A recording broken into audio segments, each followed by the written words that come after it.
अस्सलाम वालेकुम रहमतुल्लाहि व बरकातुहू। Welcome back to my channel. जैसे कि आजकल बात चल रही है कि ऑल पार्टी कॉन्फ्रेंस होगी और सारी पार्टियां जो है वो आपस में मुशावरत करके इलेक्शन की डेट जो है वो फाइनल करेंगे और जनरल इलेक्शंस होंगे। पंजाब और KPK के पहले नहीं होंगे बल्कि इकट्ठे करेंगे और इसमें जो है वो सालसी का किरदार अदा करें सिराजुल हक साहब जो अमीर जमात इस्लामी हैं। आज जो है वो सुप्रीम कोर्ट की हेयरिंग थी जिसमें चीफ जस्टिस ऑफ पाकिस्तान ने भी कहा कि मैं फ़ैसला दे चुका हूँ कि 14 मई को ही इलेक्शंस होंगे पंजाब के अंदर।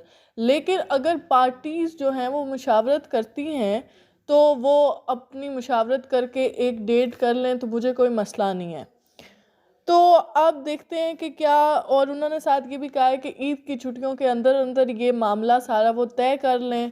और आसिफ अली जरदारी ने भी जो उन्होंने कहा कि मुशावरत करें तो उसका खैर मकदम किया। और फवाद चौधरी जो PTI के रहनुमा हैं उन्होंने भी खैर मकदम किया और उन्होंने कहा कि हम तो पहले दिन से कह रहे हैं कि हमने जो है वो साथ बैठना है और बात करनी है और इसी तरीके से मामलात हल होंगे।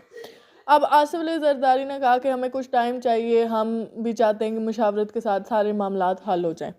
अब इस बात से मुझे एक बात याद आई कि एक चीज़ जो है वो बहुत कॉमन है हिस्ट्री के साथ। अब हम पीछे जाते हैं 46 ईयर्स बैक 1977 के अंदर इलेक्शंस होते हैं 7 या 10 मार्च के दरमियान में और पीपल्स पार्टी जीत जाती है।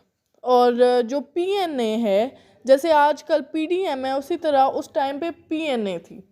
और PNA जो है वो सारी पार्टीज़ जो है उसमें एक कलूयन थी। तो उसके जो हेड थे, प्रेसिडेंट थे PNA के, वो थे मुफ्ती महमूद जो वालिद साहब हैं मौलाना फजलुर रहमान के, जो PDM के सदर हैं। अब यहाँ पे देखें कि कितनी ज़्यादा कॉमन बात है यहाँ पे। और उस टाइम पे जो PLA के सदर थे मुफ्ती महमूद, वो भी बड़ी मुश्किल से मुशावरत के लिए माने थे और वो भी नहीं चाहते थे मुशावरत हो। और भुट्टो के साथ उन्होंने बहुत ही मुश्किल से जो है वो सारे क्या कहते हैं मामलात तय किए थे।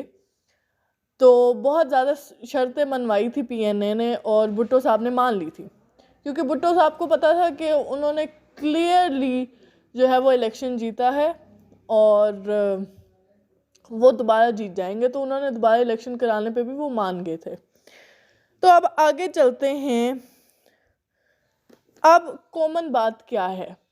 कॉमन बात ये है कि उस टाइम पे जब मुशावरत हुई, बात हुई, तो PNA और भुट्टो साहब के दरमियान में ये फ़ैसला किया गया कि 15 जुलाई को असम्बलीज डिज़ोल्व होंगी, जो 7-10 मार्च को बनी थी, मतलब 4 महीने बाद वो डिज़ोल्व हो जाएंगी। और उसके बाद 8 तो 10 अक्टूबर के दरमियान में हम इलेक्शंस करा देंगे, 8 को नेशनल असम्बली के और 10 को प्रोविंशियल असम्बली के। अब आप ये भी देख लें कि यहाँ पे भी कलूयन गवर्नमेंट कहती है, कलूयन जो पार्टीज़ हैं वो कहती हैं कि हम 8 अक्टूबर को इलेक्शंस कराएंगे और इधर जो इमरान खान साहब हैं वो कहते हैं आयन और कानून से नहीं हटेंगे और सारा। तो आप इधर सिनेरियो देखें कि सारा मिला जुला काम चल रहा है। अब वहाँ पे क्या हुआ था, जब मामलात तय पा गए तो उसके बाद 4 जुलाई को मार्शल लॉ लग गया था। मुझे ये खदशा है कि जब ईद के बाद सारे मामलात तय हो जाएंगे कि इलेक्शंस जो है वो, सिराजुल हक साहब कह रहे हैं कि PDM जो है वो इलेक्शन थोड़ा पीछे का कह ले, 8 अक्टूबर के बजाय जो है वो जुलाई में करवा ले और जो PTI है वो भी थोड़ा आगे कर ले, तो मामला थोड़े इस तरीके से सेटल हो जाएं। तो मुझे तो ये लगता है कि जब ये सारे मामला तय हो जाएंगे उसके बाद मार्शल लॉ लग जाएगा, जैसे 46 ईयर्स पहले हुआ था जब इतनी मुश्किल से मुशावरत हुई, 3-4 महीने लगा के सारी मामला तय हुए और उसके बाद मार्शल लॉ लग गया था। अब या तो मार्शल लॉ लग जाएगा, एमरजेंसी नहीं लग सकती क्योंकि PTI के प्रेसिडेंट है, तो वो ऑफ कोर्स जब मुशावरत होगी तो वो भी उसी के अंदर ही होंगे, तो मार्शल लॉ लग सकता है। तो लेट्स सी क्या होता है क्या नहीं होता। तो आज के लिए इतना ही। शायद मज़ीद खबरों के लिए हमें लाइक करें, सब्सक्राइब करें। लाभ सुना से।